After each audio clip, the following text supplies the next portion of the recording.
This evening, we're celebrating the life and work of Sergei Esenin, who lived from 1895 to 1925. We're also holding this event in commemoration of Dr. David Matthews and his wife, Dr. Ludmila Matthews.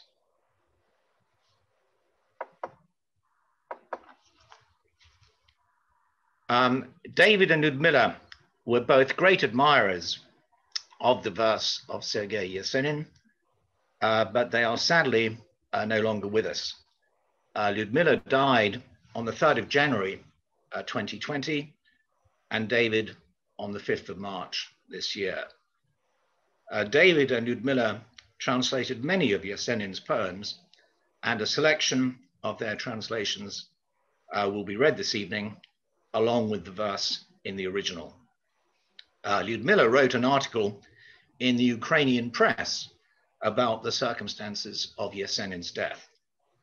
She also delivered a talk for the Great Britain-Russia Society on this subject in 2006.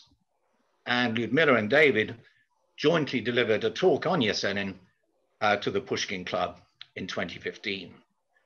By holding this evening in memory of David and Ludmila, we're paying tribute to them both.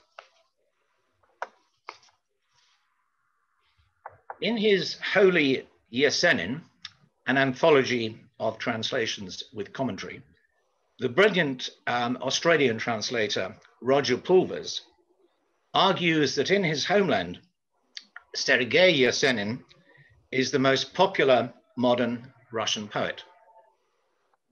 Not everyone would agree with that, but there is no doubt that Esenin occupies a special place in the affection of all Russians. This is all the more noteworthy, given that for 3 decades after Esenin's death, his works were actually banned by Soviet cultural commissars. And Esenin can lay claim to the title of the best-loved Russian poet in Russia.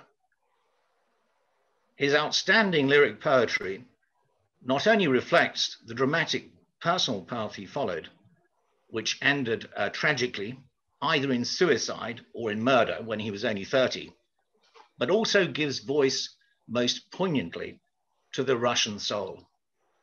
In his short life of just 30 years, Esenin managed to leave a wonderful poetic legacy in both quality and volume, which will live through the centuries.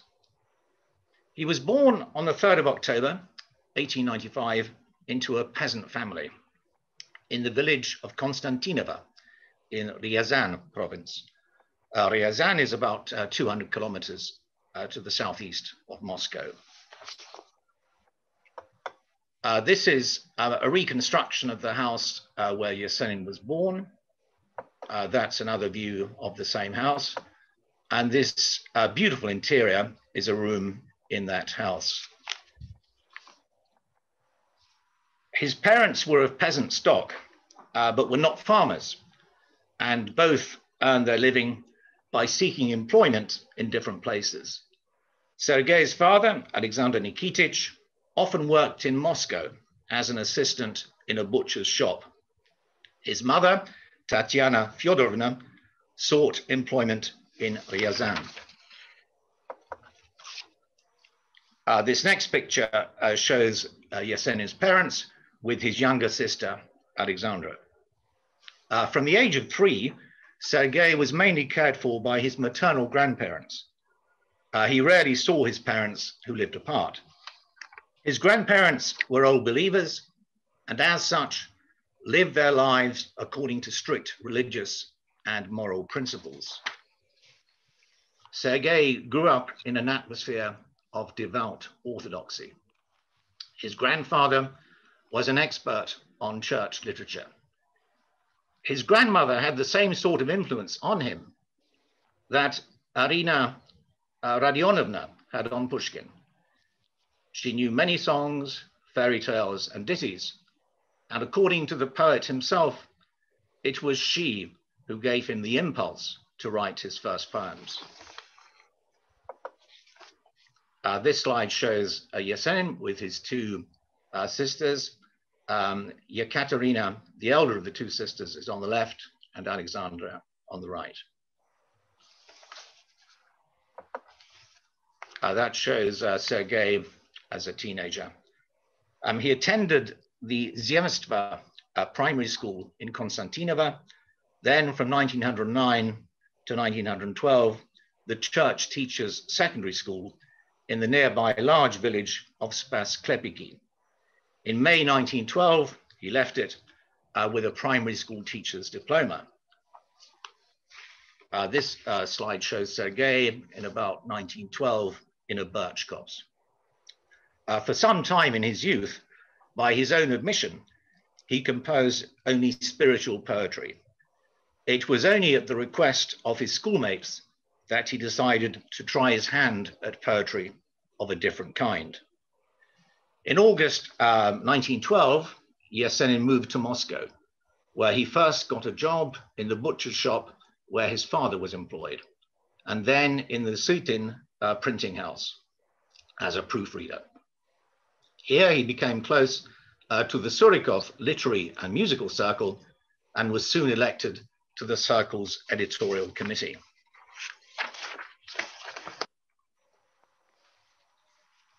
In the autumn of 1913, the poet entered into a civil marriage with Anna Izryadnova, who worked with him as a proofreader in the Sutin printing house.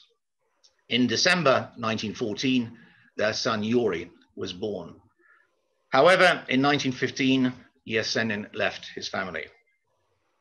Anna Izryadnova understood that their relationship had no future. She didn't try to force Yesenin to stay with her and devoted herself to raising their son. In 1916, she helped the poet with the printing of his first book. Yesenin often visited her and helped her financially. He visited Anna and their son Yuri for the last time, a short time before his death. Tragically, Yuri was arrested following a false denunciation and was shot by the NKVD in 1937. Soon after leaving Anna, Yesenin quit his job and, according to Anna, now surrendered himself wholly to poetry, writing all day long. His first publication was the poem The Birch Tree, Berioza, which appeared in January 1914 in the children's magazine Mirok, Little World. This poem is still part of the Russian school curriculum. Soon, many of his poems were published in the Moscow newspapers and children's magazines. Between 1913 and 1914, the poet attended lectures at the National Shanyavsky University in Moscow. There, for the first time, he discovered, among others, the works of Belinsky, Nekrasov, and Gogol. However, Yesenin was dying to go to St. Petersburg.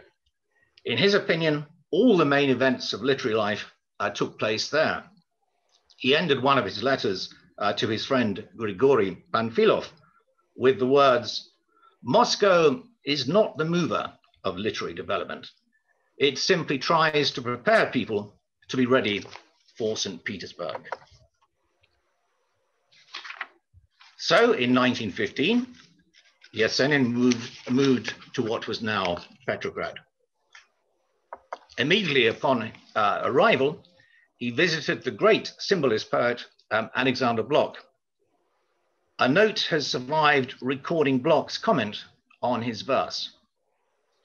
His poems are fresh, pure, and sonorous. Yesenin obtained from Blok letters of recommendation to the editors of 2 literary magazines. Yesenin also made a favorable impression on other famous metropolitan poets, including Zinaida Gippius and Sergei Gorodetzky. He quickly established himself as a highly regarded poet in Petrograd literary circles. Indeed, his ascent to fame in 1915 was meteoric, and his poems appeared in many metropolitan journals, and magazines. In October 1915, Yesenin met the most significant peasant poet at that time, Nikolai Kluyev. Their meeting was the beginning of a very fruitful cooperation between the two poets, which included joint readings of their poetry. In the autumn of 1915, Yesenin became a member of the literary group Krasa and of the literary and artistic society Strada. Strada became the first symbolic expression of the identity of the group of so-called new peasant poets. In 1916, Yesenin was drafted into the Russian Imperial Army, but thanks to the efforts of his friends, he was appointed as an orderly in the Tsarskoye Selo military hospital train number 143, whose patron was none other than Empress Alexandra Fyodorovna. That's the Tsarina with her son Alexei. This appointment allowed Yesenin to freely visit literary salons and to lead a full artistic life. At one of the concerts in the infirmary to which he was assigned, he met the royal family. The Empress and her daughters worked as nurses in the infirmary. And here you will see the Empress in this picture working as a nurse on the left-hand side of the picture. Together with Nikolai Kluyev, a scion of old believer peasants, Yesenin read his poems in salons to the accompaniment of an accordion. For these performances, Yesenin and Kluyev wore costumes which had been made for them after sketches by the famous artist Viktor Vasnetsov: Morocco leather boots and blue silk shirts girded with a gold cord. Yesenin also spoke at evenings of the Society for the Revival of Artistic Rus at the Fyodorovsky Cathedral in Tsarskoye Selo. And he read his poems to the Empress and to the Empress's sister, the Grand Duchess Elizaveta Fyodorovna. At a special concert attended by the Empress and her daughters, Yesenin recited his poems Rus and In the Scarlet Afterglow. В багровом зареве закат шипуч и пьянен. The dawn is foaming and frothing in the scarlet afterglow. As he recalled later, the Empress told me my poems were beautiful, but sad. I replied, the same could be said about Russia as a whole. During his life, Yesenin published a number of short collections of verse. Many of these were first published in his first anthology entitled Radunitsa. The title refers to a particular Orthodox Church holiday in commemoration of the dead. This volume was published at the beginning of 1916 with the help of Anna Izvyadnova. His second collection was published in 1918 under the title Golubyen, in which the author appeared as a pure peasant poet. In February 1917, the February Revolution ended 300 years of rule by the Romanov dynasty. The provisional government became the country's executive power. In August 1917, Yesenin married the beautiful Zinaida Reich. She was later to become an actress and the wife of the great theater director, Vsevolod Merholt. Yesenin and Zinaida had two children, a daughter Tatiana and a son Konstantin. The parents subsequently quarreled and lived separately for some time before their divorce in 1921. Konstantin was born after the breakdown in their relationship. Tatiana became a writer and journalist, and Konstantin Yesenin would become a well-known soccer statistician. From 1917 onwards, Yesenin's work underwent a distinct change.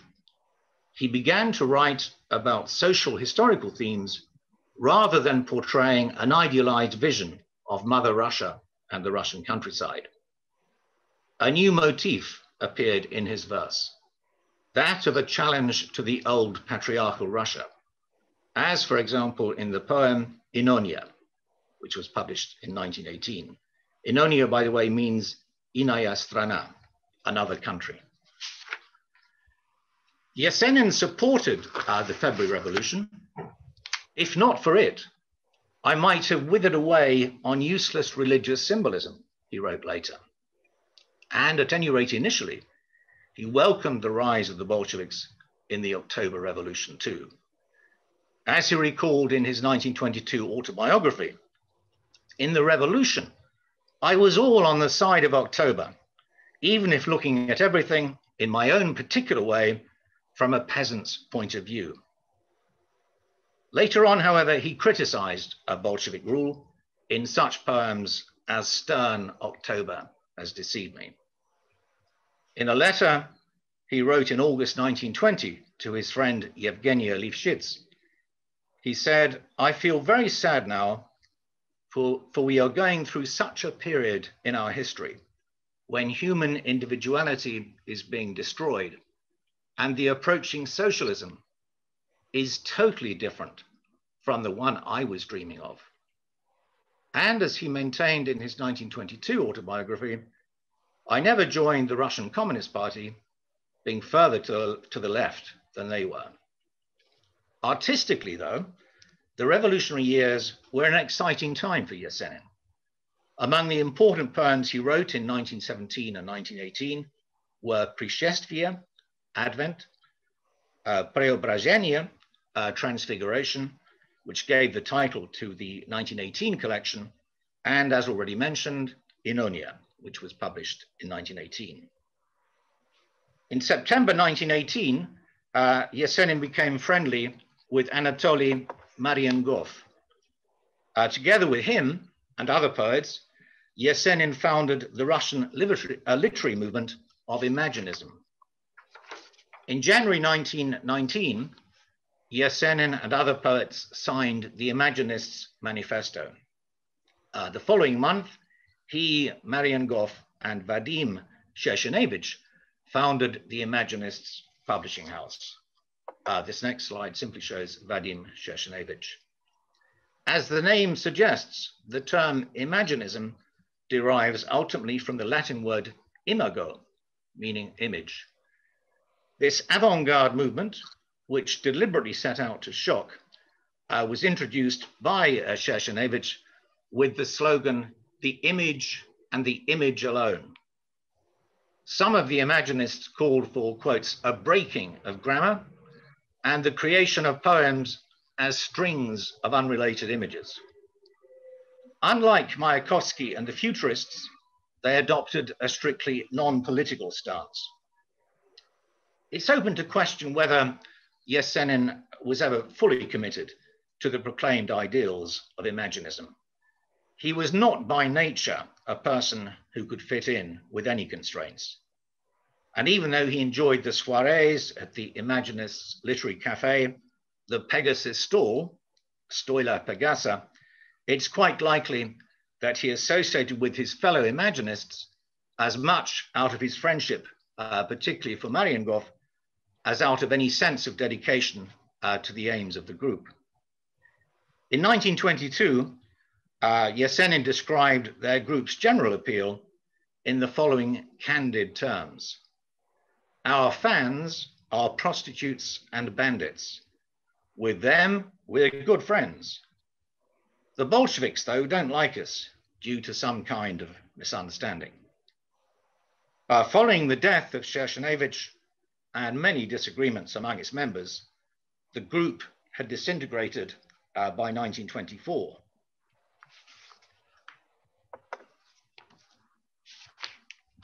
Although the Imaginists didn't appeal to the Bolsheviks, they attracted some support in left SR, that socialist revolutionary circles.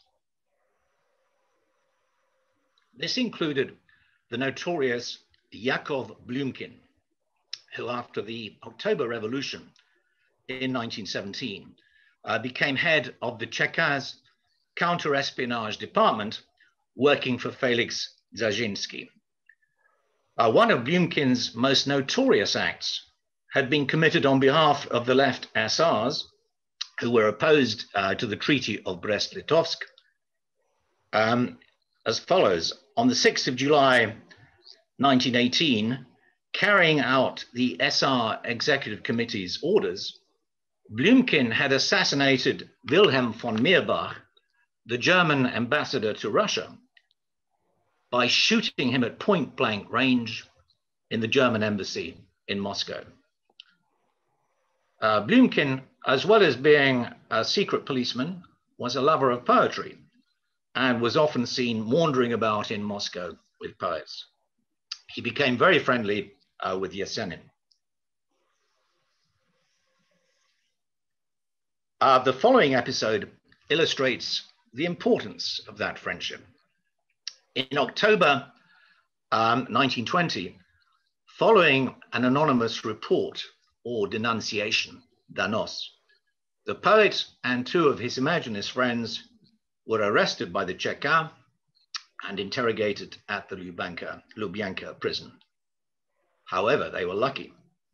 A week later, they were released at the specific direction of Yakov Blumkin, the lover of Yesenin's poetry. In 1920, Yesenin met the poet and translator Nadezhda Volpina. They had an on-off relationship until their final break in summer 1923. I will come back to Nadezhda Volpina fairly shortly. Meanwhile, in November 1920, at a literary evening devoted to, quote, the trial of the Imaginists, Yesenin met Galina Benislavskaya, his future secretary and close friend. It's perhaps worth adding that, quote, literary trials were very popular in Russian literary circles in the 1920s and 1930s. Russian people of letters would, quote, try authors, dead or alive, books, classic or modern, and literary movements, past and present.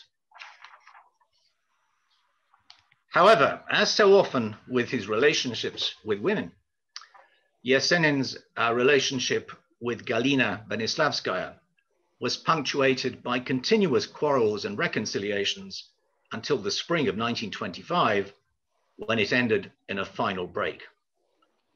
A year after the death of the poet, Benislavskaya shot herself at the site of Yesenin's grave, literally on his grave. At the beginning of the 1920s, Yesenin wrote and published a long poetic drama, Pugachev. The poet praised the spirit of the past and glorified Pugachev and the rebellious peasants of the 18th century. Confessions of a Hooligan, Ispovied Huligana, which he wrote in the same period in 1921, revealed a new facet of his personality. The poems in this collection were provocative and even vulgar in tone, and gave vent to feelings of deep hurt and anguish. In the autumn of 1921, the famous American dancer Isadora Duncan arrived in Moscow. She had come to Russia, in her own words, to convert revolutionaries to the cult of Greek beauty. Yesenin met her at some event on the 3rd of October, 1921, and they immediately and very publicly fell in love. Isadora was almost 18 years older than Yesenin. Yesenin didn't speak any foreign languages, while Isadora knew a total of 12 Russian words. Nevertheless, they married on the 2nd of May, 1922. This is a picture of the couple together, looking rather glamorous.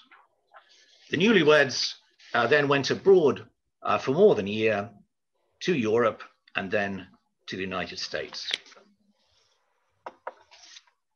At first, the impressions of Europe led the poet to the idea that he had stopped loving impoverished Russia. But very soon, both Europe and industrial America began to strike him as kingdoms of Philistinism and boredom. Those thoughts found their expression in Yesenin's essay, Iron Mirgorod, Железный Mirgorod. Just a note here, Mirgorod is a tiny provincial city in Ukraine, featuring in Gogol's eponymous collection. To Russians, it's a synonym for provincialism. In his 1922 autobiography, Yesenin wrote as follows: Russia's recent nomadic past does not appeal to me, and I am all for civilization. But I dislike America intensely. America is a stinking place where not just art is being murdered, but with it all the loftiest aspirations of humankind.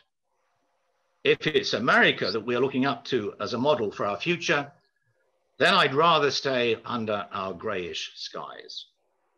We don't have those skyscrapers that have so far managed to produce nothing but Rockefeller and McCormick.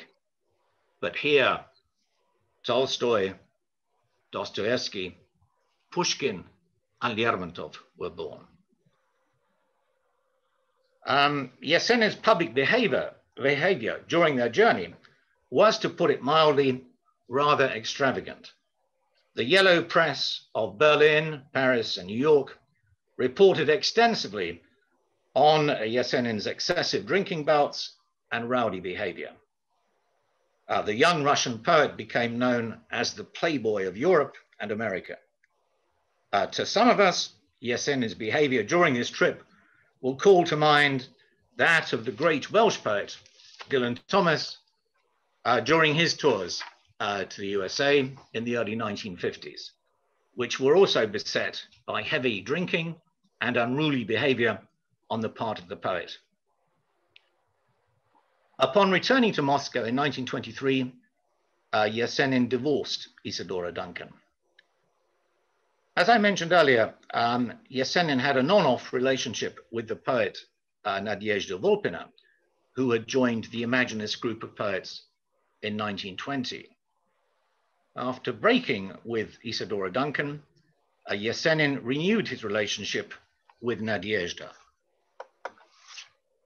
However, by this time, the poet had already met the actress Augusta Miklaszewskaja, fallen in love, and started writing poems to her. Those poems were eventually to form the cycle A Hooligan's Love, Lyubov Huligana, published in 1923. In this collection, Yesenin tried to distance himself from his earlier anarchism and praised the healing power of love. We're going to read the first poem from this cycle, When the Blue Fire Burst into Flame. Zametался пожар голубой.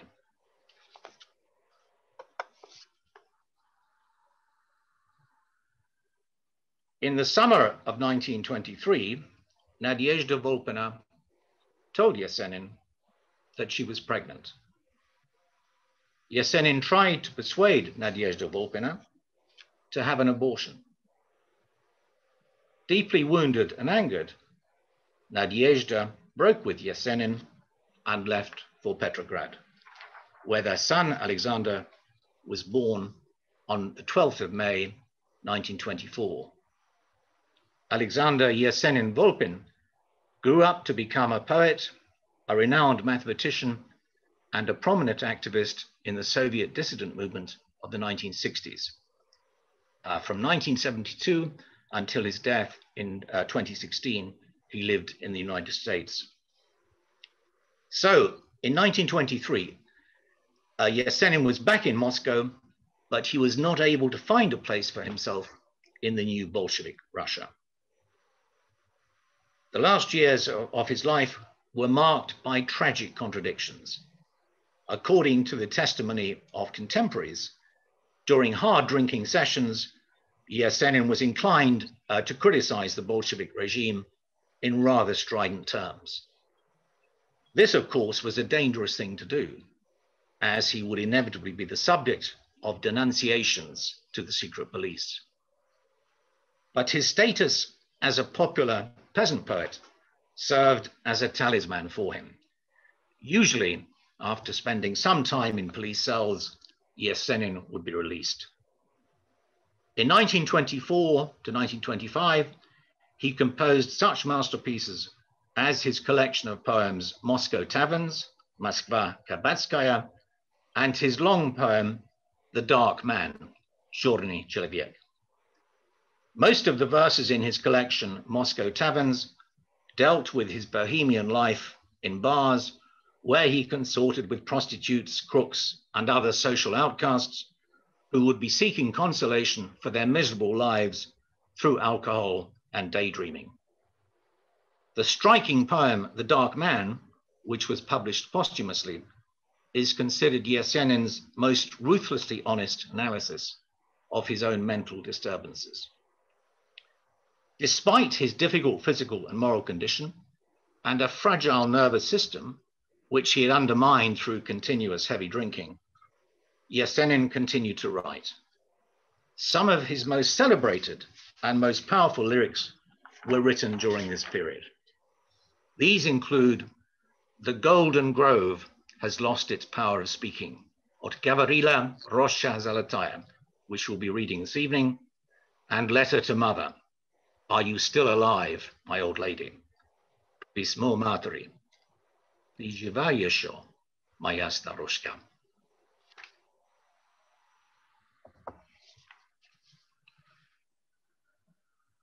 Yesenin would make regular visits every year to Konstantinova to see his mother. And the poem Letter to Mother, Are You Still Alive, My Old Lady, expresses the deep love Yesenin continued to feel for his mother throughout his life. This touching photograph shows mother and son together. I would also like to mention the colorful and beautiful cycle, Persian Motifs, Persitskie Motivi. We're going to read two poems from this cycle. Today I went to ask the money changer, Я спросил сегодня у меняли, and Shahaneh, You Are My Shahaneh. Shahaneh ti moja Shahaneh.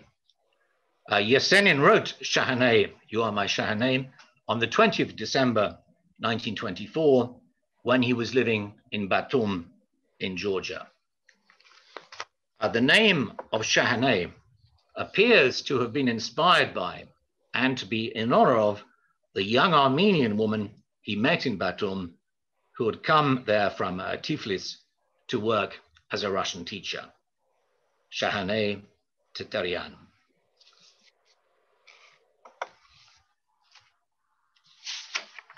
In March 1925, Yesenin met Sofia Tolstoya, the granddaughter of Leo Tolstoy.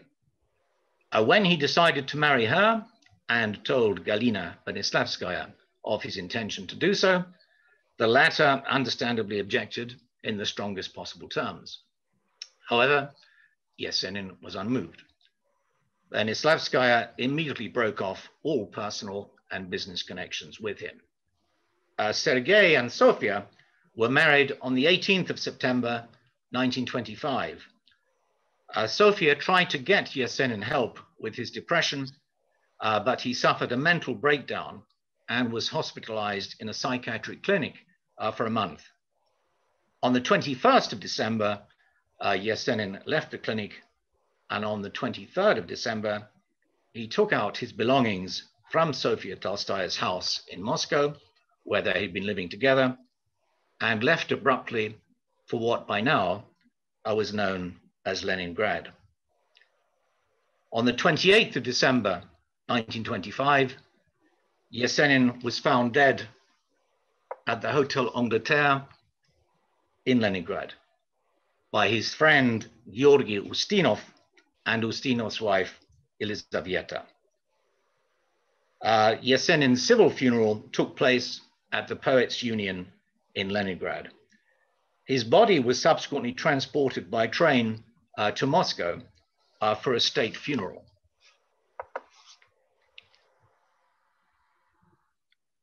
He was buried on the 31st of December, 1925 in Moscow. It was the first state funeral for a man of letters in the history of Russia, now the Soviet Union. Around 200,000 people came to say farewell to their poet. The coffin with Yesenin's remains was taken to Pushkin Square, placed in front of the Pushkin Monument, and allowed to remain there for some time, with silence strictly observed by all in the vicinity. Yesenin was buried at the Vagankovo cemetery in Moscow. His grave was eventually marked by a white marble sculpture of the poet, which you can see. It was installed there only in 2015.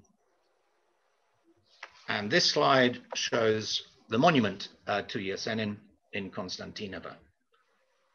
Historians still argue about the death of Sergei Esenin.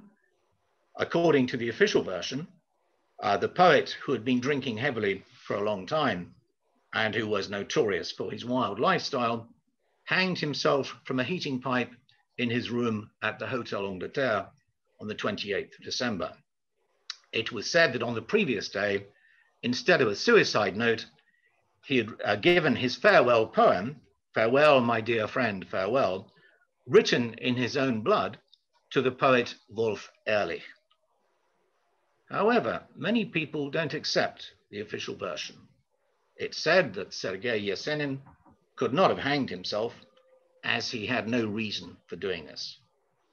Contemporaries have commented that on the eve of his death, he was cheerful and gave no hint of any emotional anxieties, and moreover, that he was enthusiastically and impatiently awaiting publication of 3 volumes of his complete poetic works. Some aspects of the official version simply don't stack up. After a great number of very thorough investigations, substantial evidence has been gathered suggesting that Yesenin was murdered by the secret police. For example, the central heating pipe from which the body was hanging was next to the ceiling at a height of 3.8 meters. It is not possible to explain how Yesenin on his own would have been able to reach such a height. However, neither the official version nor this alternative version can be proved beyond doubt. And to this day, it's not been possible to establish conclusively how Yesenin really died. It is, though, perhaps not without significance that government and NKVD archives dealing with Yesenin's death are still closed. The poet Vladimir Mayakovsky was enraged when he heard that Yesenin had committed suicide and dedicated a poem to him with the title Sergeyu Yeseninu, to Sergei Esenin. Mayakovsky was in fact tasked by the authorities in his poem to dissuade Yesenin's fans from copycat suicides, and he willingly tried to do this. Thus, in his poem, the resigned ending of Yesenin's farewell to life is countered by these verses. In this life, it is not hard to die. To make life is much more difficult. В этой жизни помереть нетрудно. Сделать жизнь значительно труднее. The communist authorities in the Soviet Union viewed Yesenin's poetry with suspicion because of its individualism and so-called hooliganism. and they were afraid that his works would undermine the doctrines of socialist realism. In consequence, they banned his works and prosecuted people for reading and reciting his poetry. Yesenin's works were banned until Stalin's death in 1953. Since then, Yesenin's poetic works have been published and republished countless numbers of times. In conclusion, Yesenin's work combined lyrical motifs and love for the rural environment with tragic notes based on the poet's personal experiences. At first, idealistic hopes for socialist construction, and then disappointment with the socialist dream and deep depression. Yesenin's works have inspired a huge response in music, cinema, theater, painting, and sculpture. Many of his poems were set to music and became truly popular. They have, in effect, become folk songs. We're now going to read a total of 11 of Yesenin's poems in David and Ludmila Matthews' English translations and in the Russian original. But first, we're going to have a musical interlude. Rafi is going to play us a video recording in which one of the poems will be sung in Russian by Lila Mashdal to her own guitar accompaniment and to violin accompaniment by Julian Milone. This poem is "The Golden Grove has lost its power of speaking." От Gavrila Rosha Zalataya.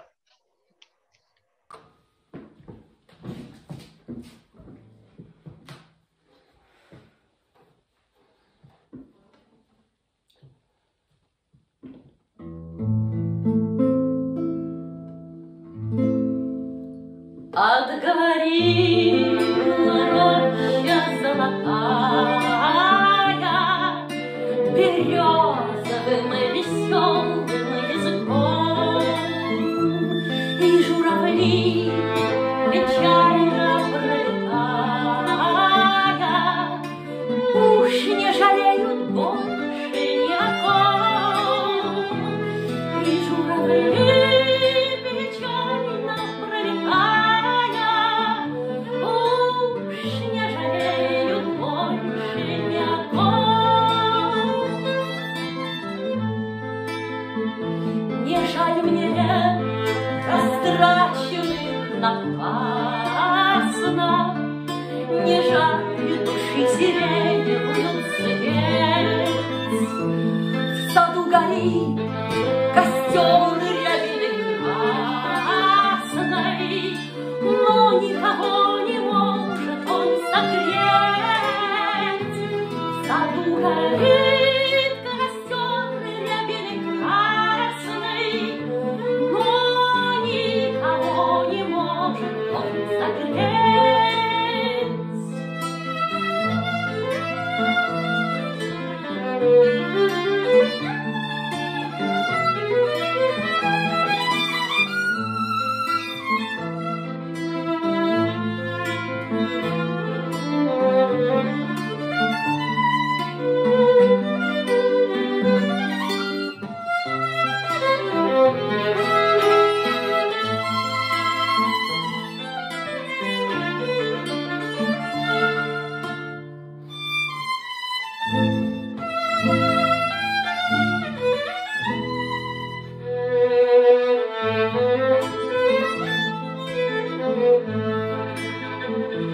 Не обгорят рябиновые кисти, от желтизны не пропадет трава, как дерево роняет тихо листья, так я роняю грустные слова, как дерево роняет тихо листья, так я роняю грустные слова.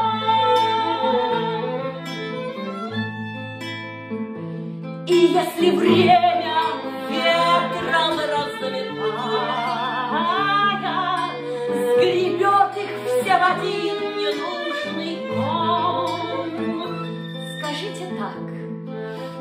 роща золотая отговорила милым языком. Скажите, что роща золотая отговорила милым языком.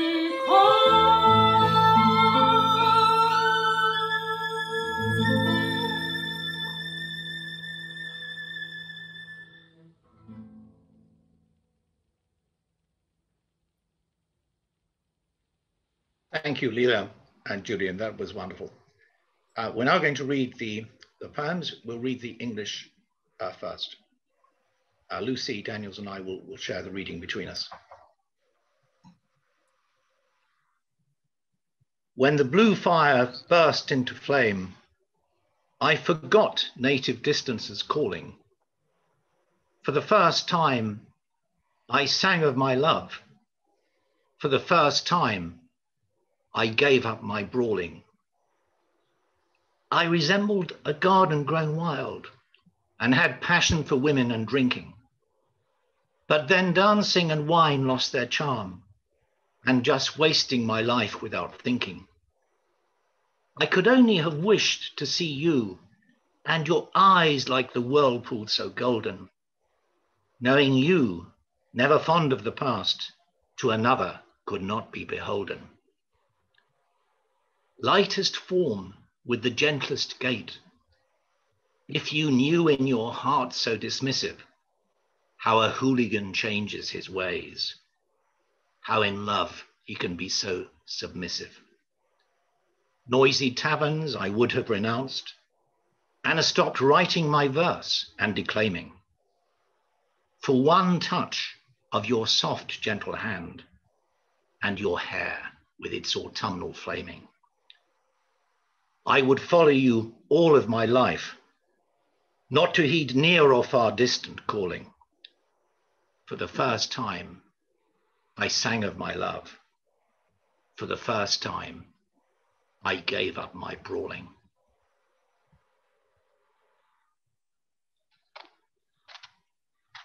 Заметался пожар голубой, позабылись родимые дали. В первый раз я запел про любовь, в первый раз отрекаюсь скандалить.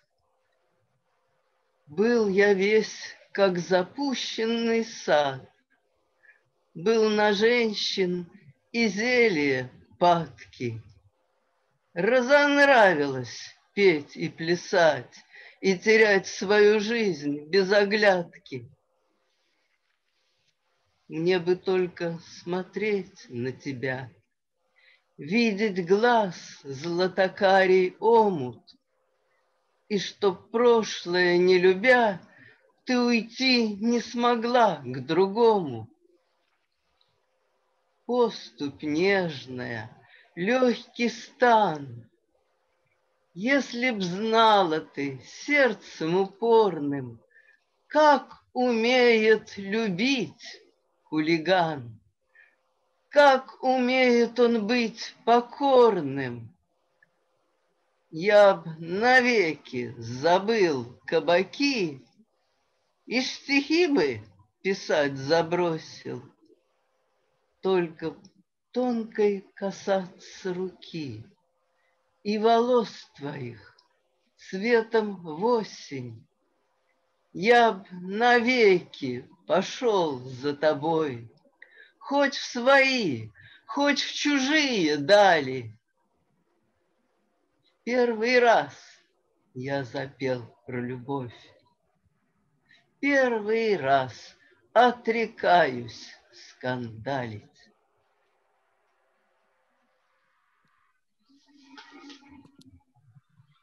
With no regret, no call, no tearful parting, like smoke from the white apple tree unsung, yes, all will pass, and I in gold enveloped shall fade away, No more shall I be young.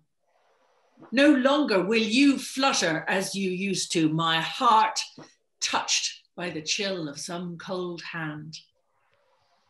The cotton of the birch trees will not tempt me to roam barefoot about their magic land. Ah, restless spirit, rarely and more rarely your flame will to the lips of passion rise.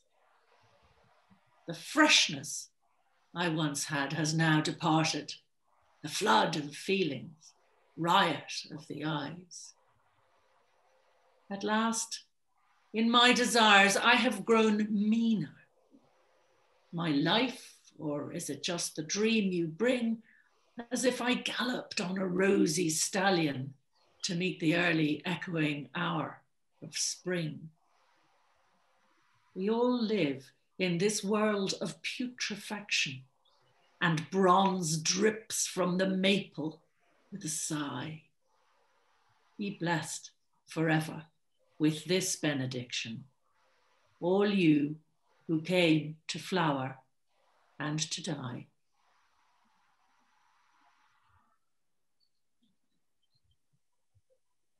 Не жалею, не зову, не плачу. Все пройдет, как с белых яблонь дым. Увиданья золотом охваченный, я не буду больше молодым. Ты теперь не так уж будешь биться, сердце, тронутое холодком, и страна березового ситца не заманит шляться босиком. Дух бродяжий, ты все реже, реже расшевеливаешь пламень уст. О, моя утраченная свежесть, буйство глаз и половодье чувств! Я теперь скупее стал в желаниях. Жизнь моя, иль ты приснилась мне, словно я весенней гулкой ранью проскакал на розовом коне.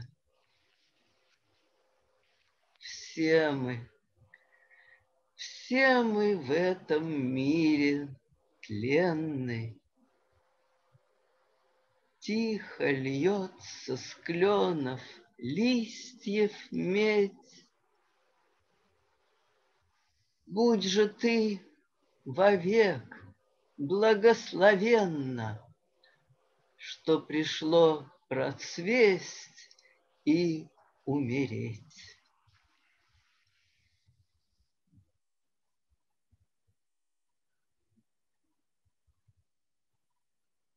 My maple tree, so bare now, my maple frozen, groaning, why do you stand there bowing, beneath the snowstorms moaning? Did you see something stirring? Did you hear someone talking? It seems that you've been roaming the village while out walking.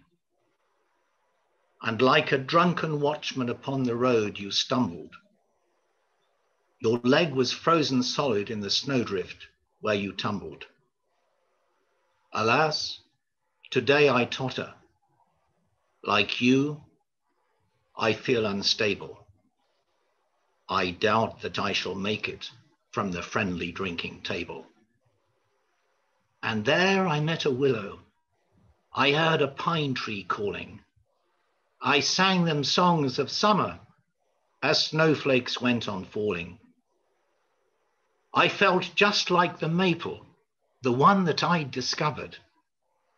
And yet I was not bare then, but green and thickly covered. At once I lost my shyness, and drunk, behaving badly, I hugged the birch tree like someone else's woman madly.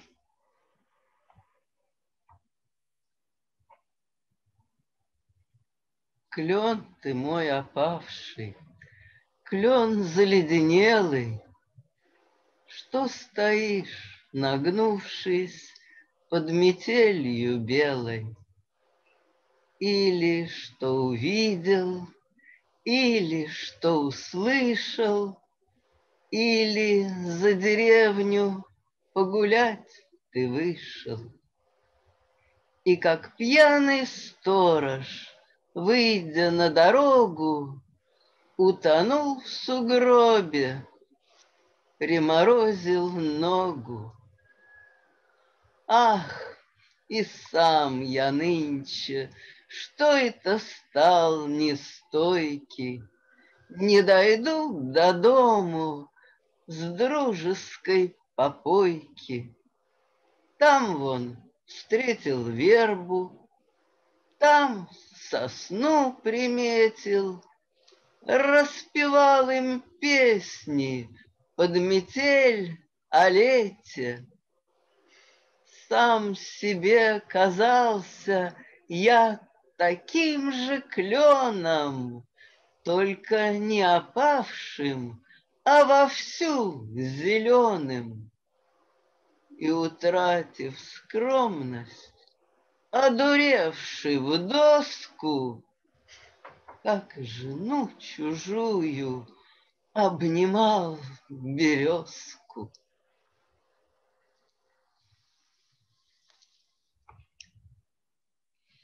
On a dark blue night in moonlight rare, once I was handsome, young and fair.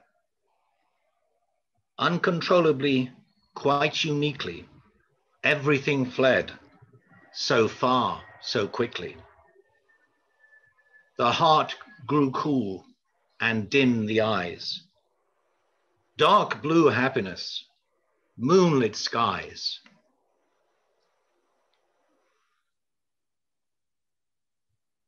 Вечером синим, вечером лунным был я когда-то красивым и юным. Неудержимо, неповторимо все пролетело далече, мимо. Сердце остыло, и выцвели очи. Синее счастье, лунные ночи.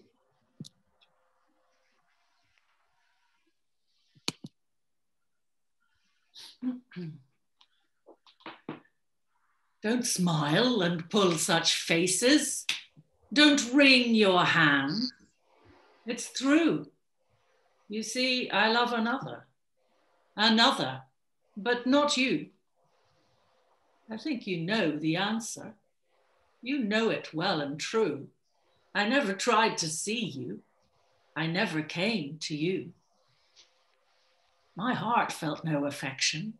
I came to you by chance.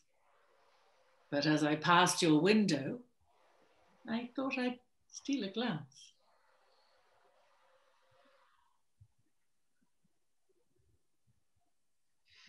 Не криви улыбку, руки теребя. Я люблю другую, только не тебя. Ты сама ведь знаешь, знаешь хорошо. Не тебя я вижу, не к тебе пришел. Проходил я мимо, сердцу все равно. Просто захотелось заглянуть в окно.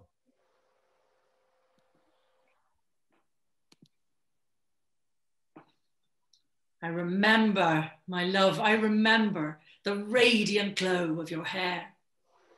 It was hard, and it gave me no pleasure to go off and abandon you there.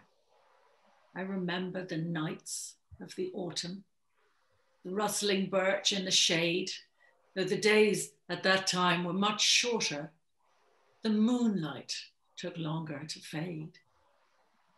I remember you said to me softly, they will vanish, these years of light blue, and you will forget me, my darling.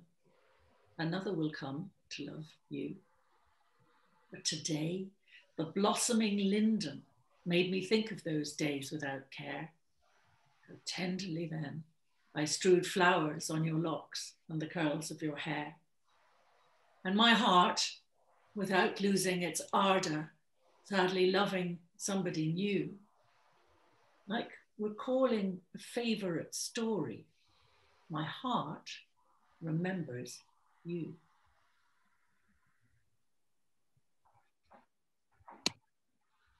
Я помню, любимая, помню сиянье твоих волос.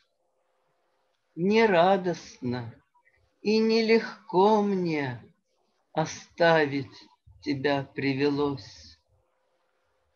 Я помню осенние ночи, березовый шорох теней, хоть дни тогда были короче, луна нам светила длинней. Я помню, ты мне говорила, пройдут голубые года, и ты позабудешь, мой милый, с другою меня навсегда. Сегодня цветущая липа напомнила чувством опять, как нежно тогда я сыпал цветы на кудрявую прядь. И сердце, остыть не готовясь, и грустно другую любя, как будто любимую повесть с другой вспоминает тебя.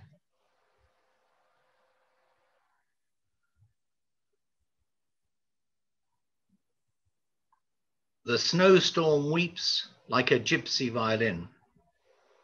My sweetest girl, your smile a wicked grin.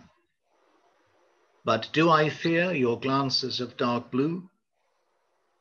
I need so much, but not so much from you. We're far apart. You're not like me at all. You are so young, and I've been through it all. But youth is happy. All that's left to me are thoughts of snowy nights in misery. I'm not caressed.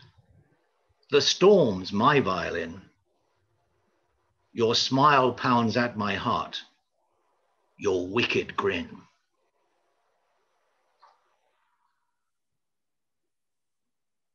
Плачет метель, как цыганская скрипка. Милая девушка, злая улыбка. Я не робею от синего взгляда. Много мне нужно, и много не надо. Как мы далеки, и как не схожи. Ты молодая, а я все прожил. Юношам счастье, а мне лишь память. Снежную ночью в лихую заметь. Я не заласкан, буря мне скрипка. Сердце метелит твоя улыбка.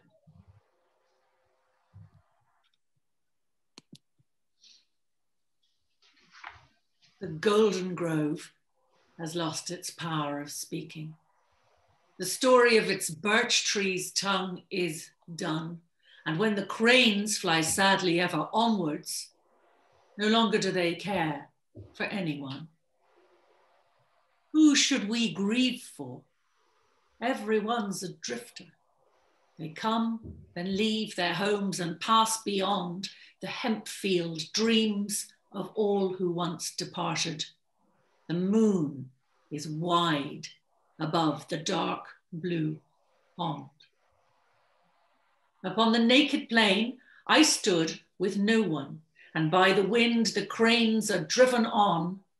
About my happy youth, my thoughts come rushing, but I have no regrets for what has gone. I do not mind the years that I have wasted. I do not mind the lilac flowering soul. The rowan's fire burns red about the garden, but gives no warmth to anyone at all. The rowan clusters will not yield to burning, nor will the grass fade in the yellow sun. And as the tree discards its leaves so gently, so shall I shed my sad words one by one. If time goes by, and with the wind comes sweeping and rakes them into one unwanted pile, just say the golden grove is lost in silence and can no longer with its song beguile.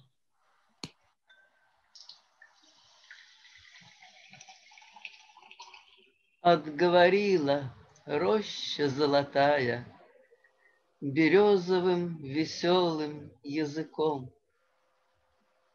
И журавли, печально пролетая, уж не жалеют больше ни о ком. Кого жалеть?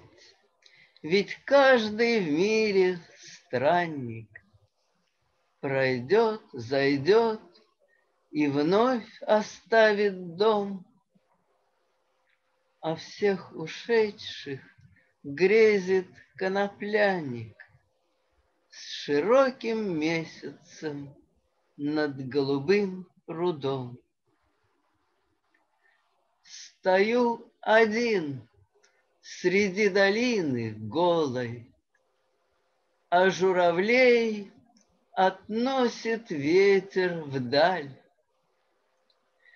Я полон дум о юности веселой, но ничего в прошедшем мне не жаль. Не жаль мне лет, растраченных напрасно, не жаль души сиреневую цветь. В саду горит костер рябины красной, но никого не может он согреть. Не отгорят рябиновые кисти, от желтизны не пропадет трава. Как дерево роняет тихо листья, так я роняю грустные слова. И если время, ветром разметая, сгребет их все в один ненужный ком, скажите так, что роща золотая отговорила милым языком.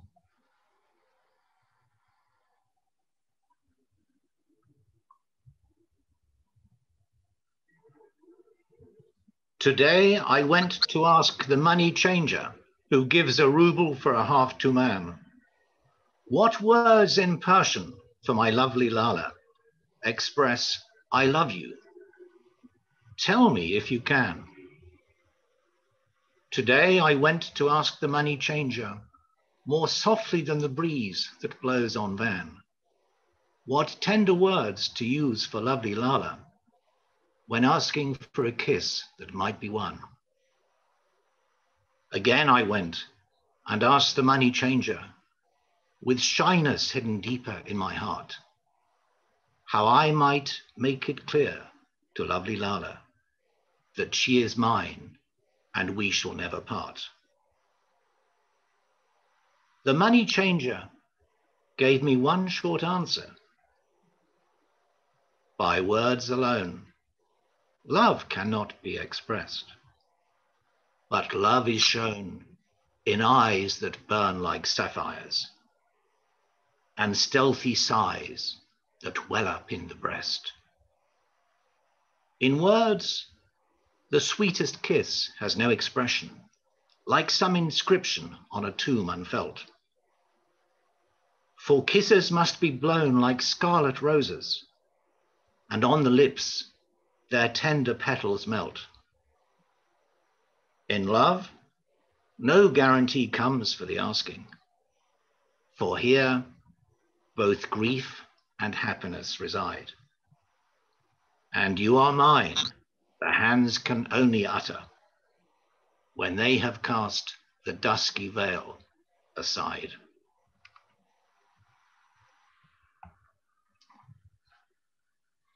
Я спросил сегодня у менялы, что дает за полтумана по рублю. Как сказать мне для прекрасной Лалы по-персидски нежное люблю? Я спросил сегодня у менялы, тише ветра, легче ванских струй. Как назвать мне для прекрасной Лалы слово ласковое, поцелуй? И еще спросил я у менялы, в сердце робость глубже притая. Как сказать мне для прекрасной Лалы, как сказать ей, что она моя? И ответил мне меняла кратко: о любви в словах не говорят, о любви вздыхают лишь украдкой, да глаза, как яхонты, горят. Поцелуй названия не имеет, поцелуй не надпись на гробах. Красной розой поцелуи веют, лепестками тая на губах. От любви не требуют поруки, с нею знают радость и беду. Ты моя, сказать лишь могут руки, что срывали черную чадру.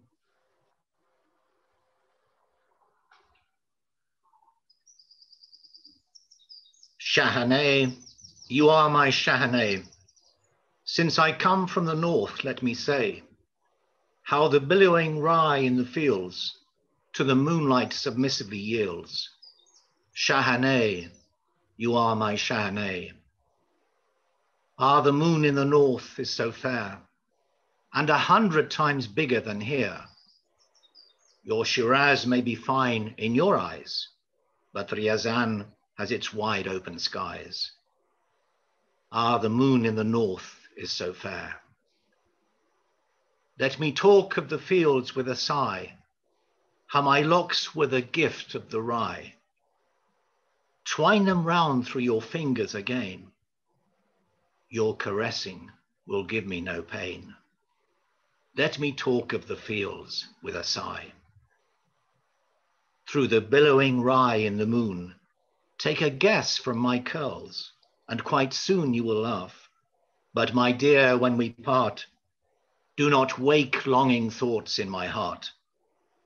Through the billowing rye in the moon. Shahanay, you are my Shahanay.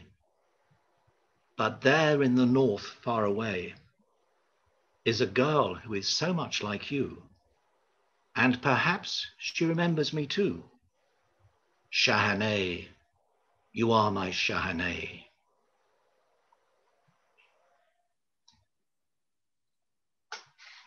Шагане, ты моя, Шагане. Потому что я с севера, что ли, я готов рассказать тебе поле, про волнистую рожь при луне. Шагане, ты моя, Шагане. Потому что я с севера, что ли, что луна там огромней в 100 раз. Как бы ни был красив Шираз, он не лучше рязанских раздолий. Потому что я с севера, что ли, я готов рассказать тебе поле. Эти волосы взял я у ржи. Если хочешь, на палец свяжи. Я нисколько не чувствую боли. Я готов рассказать тебе поле.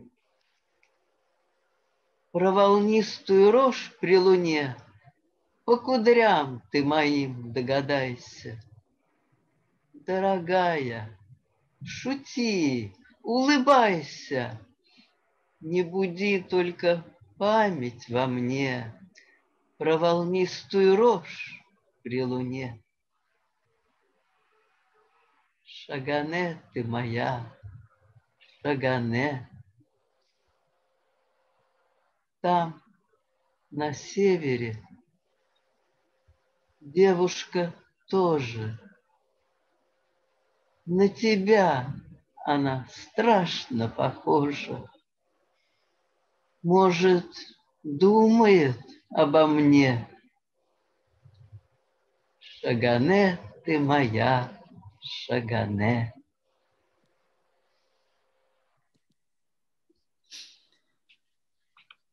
Farewell, my dear friend. Farewell. In my heart, forever you'll stay. May our fated parting foretell that we will meet again someday. Let no words nor handshakes ensue, no saddened brows in remorse. In this life, dying is nothing new, and living's no newer, of course.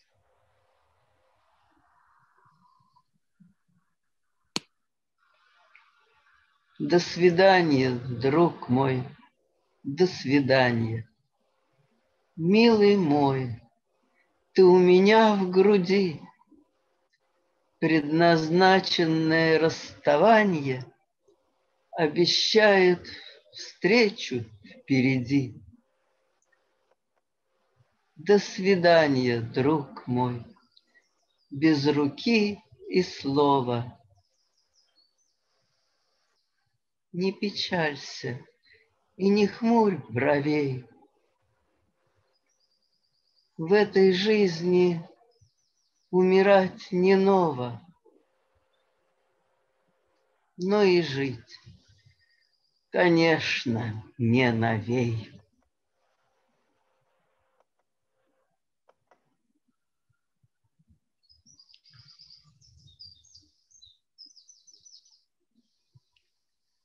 That is the end of our performance, ladies and gentlemen.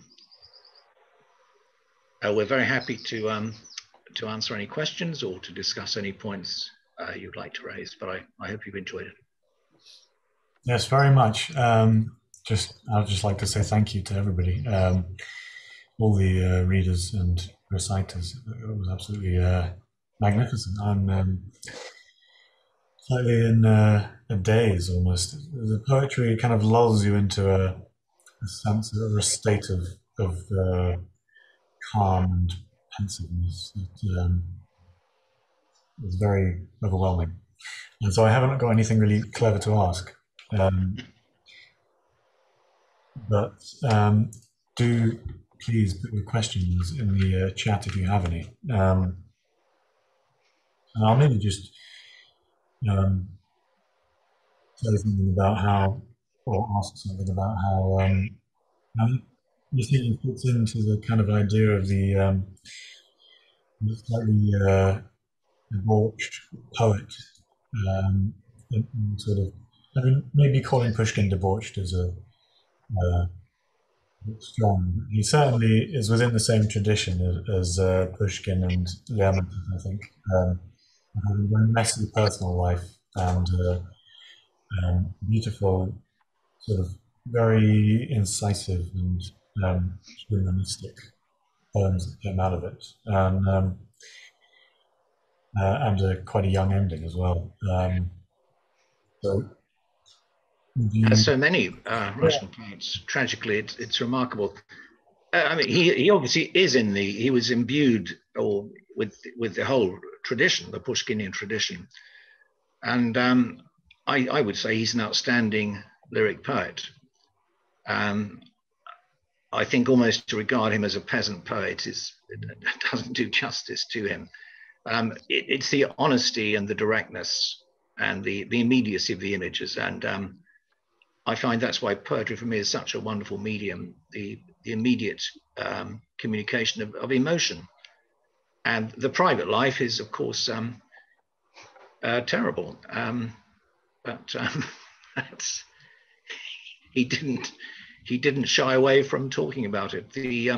There are some very dark passages in some of his poems. I mean, the Dark Man, Chorny Chelyabinsk, which we didn't read, but he was ruthless. As I said, was ruthlessly honest in dissecting his own failings and problems. I think, I mean, David and Ludmilla, why we've thought it right to do this, because they were particularly keen on Yesenin, and I feel perhaps he's not as well known as he might be, and perhaps not as well appreciated as he might be in this country. Russians, of course, know him from their school days, and know whole passages off by heart, as they do with Pushkin and other poets. Yeah, I think he's probably one of the most famous Russian poets that is very little known in Britain. Yes. Would you? In fact, yes, there aren't many monographs or books that I found. In fact, one of the most interesting, I mentioned Roger Pulvers, and I can recommend his book, Holy Yesenin. It's a book of his translations, which are very good, but some commentary on Yesenin's life and his different his relationships with different women. And although I mentioned Roger Pulvers is Australian, he was originally born in the United States and has written a lot on cross-cultural issues. He's very keen on Japanese and spends his time between Sydney and Tokyo. But he studied at Harvard Russian language and literature, and has always had a deep love for Russian poetry. So that I found it very refreshing reading his translations. I hadn't come across him before. Would you say a little about David and Ludmilla, actually? Just yeah, yes, of course, with the utmost pleasure. I met David and Ludmilla through the Great Britain Russia Society and the Pushkin Club, where they were both members. Ludmilla was from Kiev, and David met her when he was visiting Kiev. They fell in love,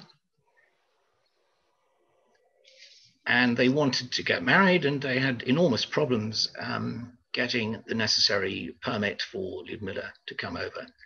But they had a very happy married life. They both were passionate about Russian literature. David, by the way, was in fact the most brilliant linguist I have ever encountered in my whole life.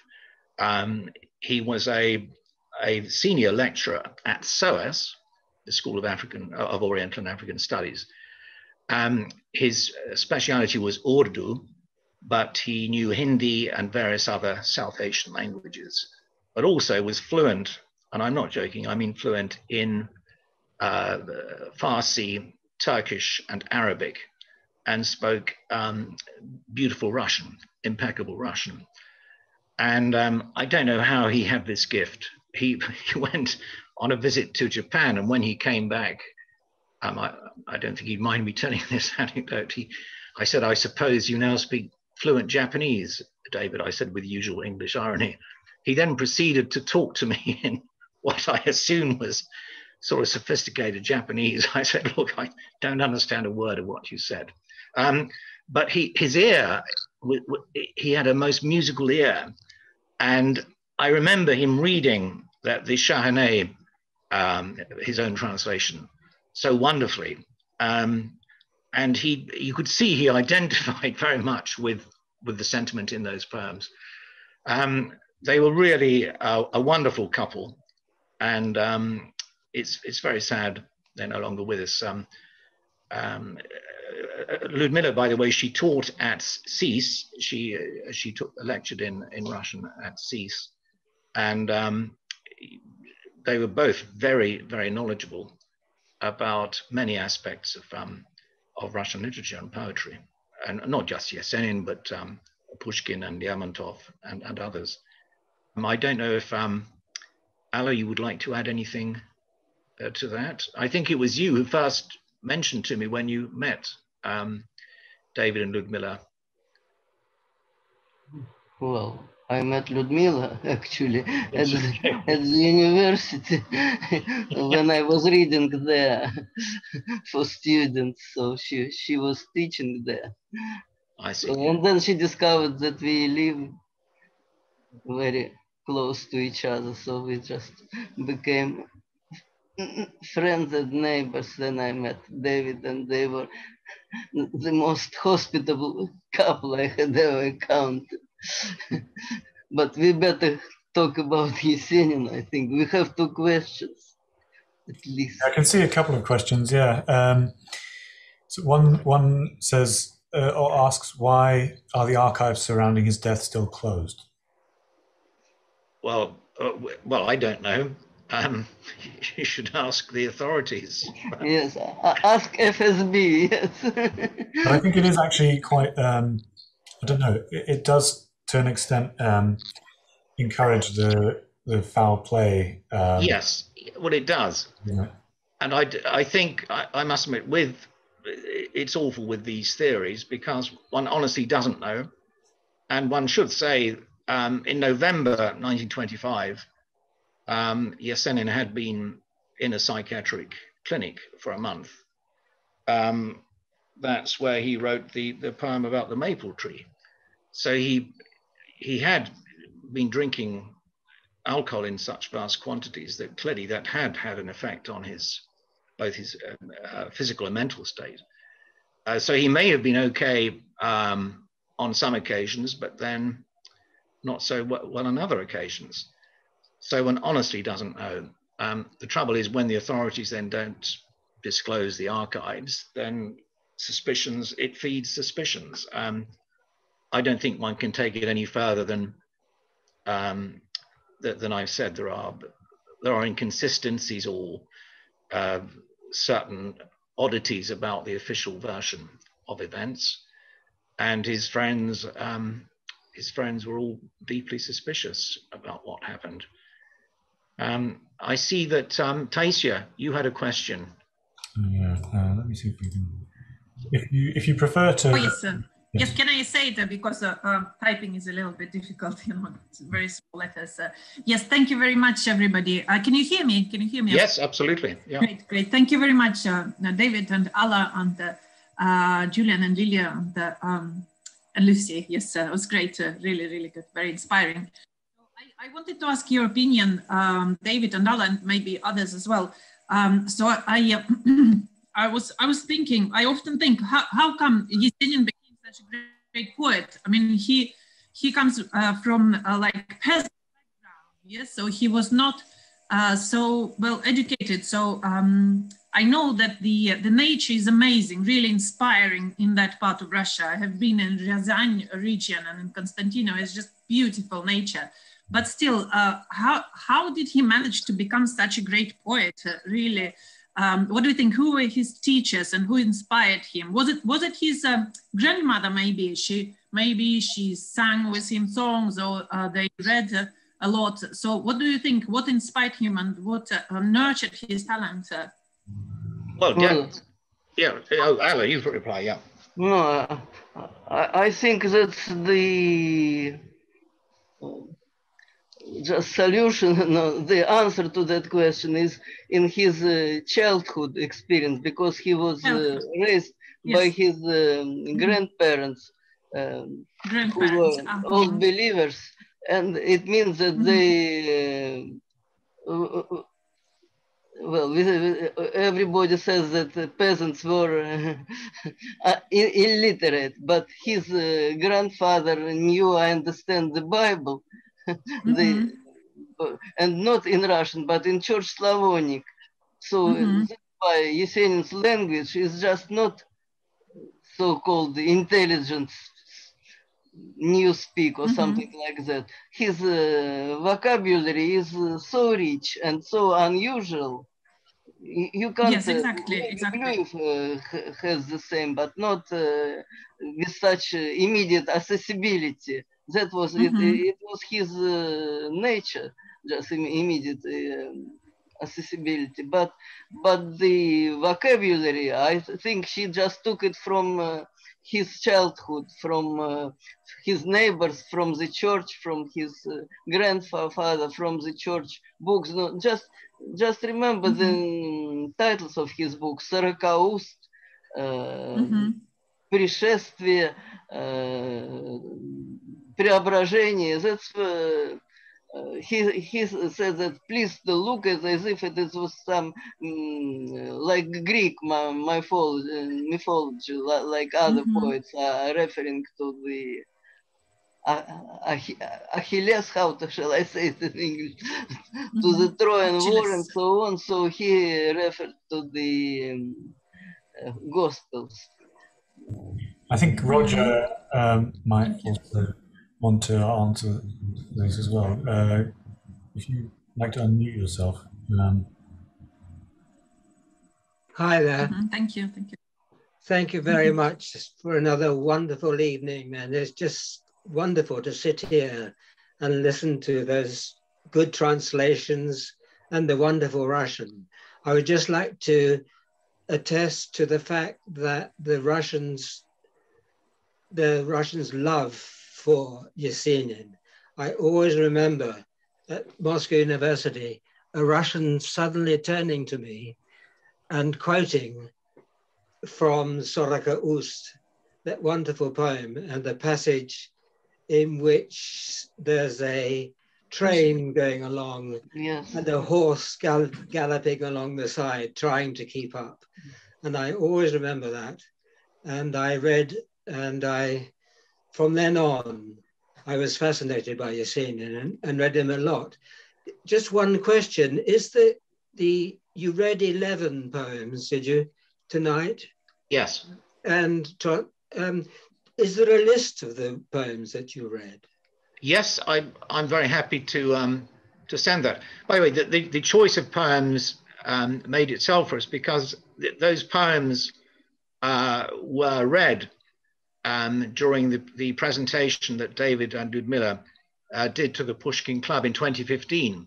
Right. So in fact, they've not been published. I think they are terrific translations. They really are. Oh, I thought they had been published. Is it really? I don't think so. No, David had given me a hard copy. Okay. A hard copy of his translations.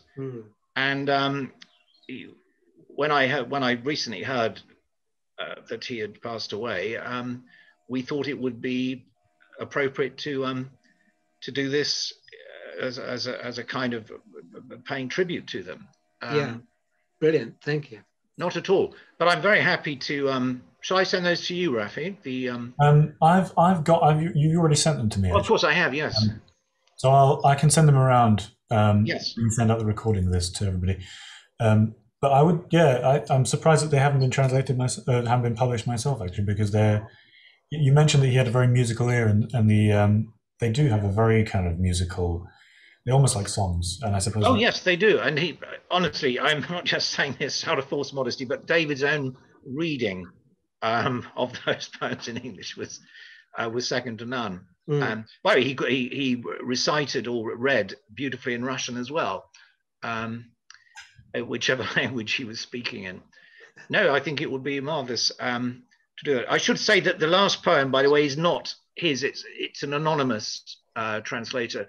For some reason, I didn't have the version of Do Svidania, Mój drug do Svidania, but all the others are by David. With Ludmilla, I would call them joint translations. They work very closely together. Sorry, Lucia. Can I add about the last one that I have an infuriating habit of retranslating things that I think could be improved upon.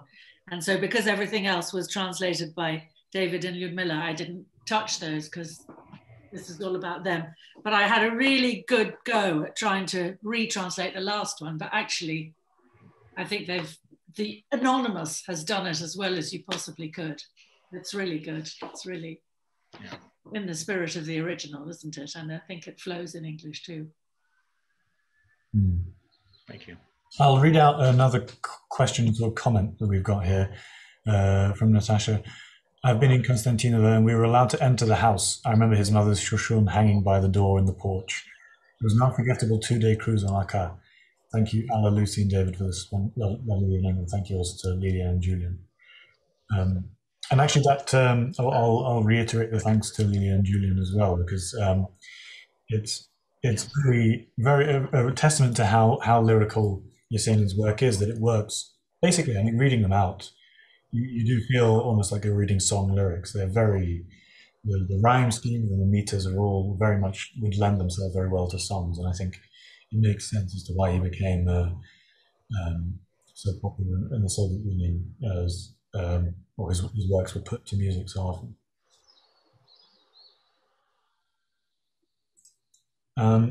I appreciate that it is actually quite late. So if there are any questions, any other questions, please get them in as soon as you can. No, that's it, I think.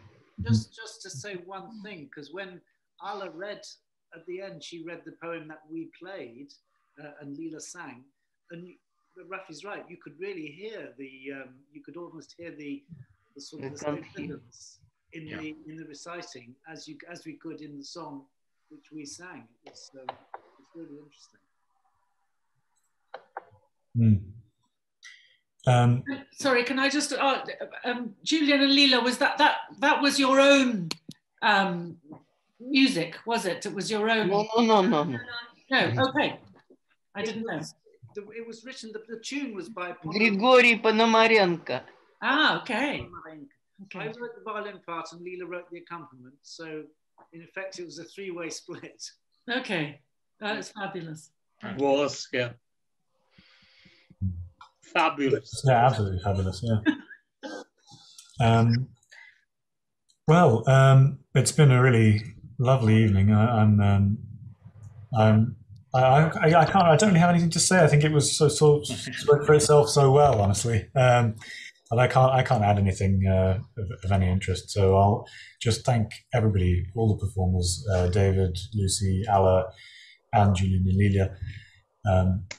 Again, thank you for bringing this and preparing it and reading it out so brilliantly. And thank you to our audience, as stalwart as ever. So and for your questions, of course.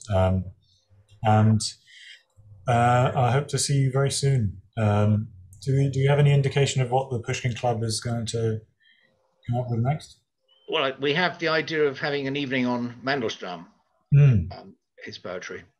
Actually, you know what? Are there any more of these Yesenin translations? You said there was a whole lot. Well, no, there aren't many. Jessie Davis is another translator. She's translated quite a few. And Roger Pulvers but I haven't come across many others. Mm-hmm. In Robert Chandler's book, 20th Century Russian Poetry, there's a very good chapter on Yesenin, and there are some very nice translations by Boris Dralyuk. But I'm not aware of there being a sort of major set of translations. So it's perhaps something that's there crying out to be done.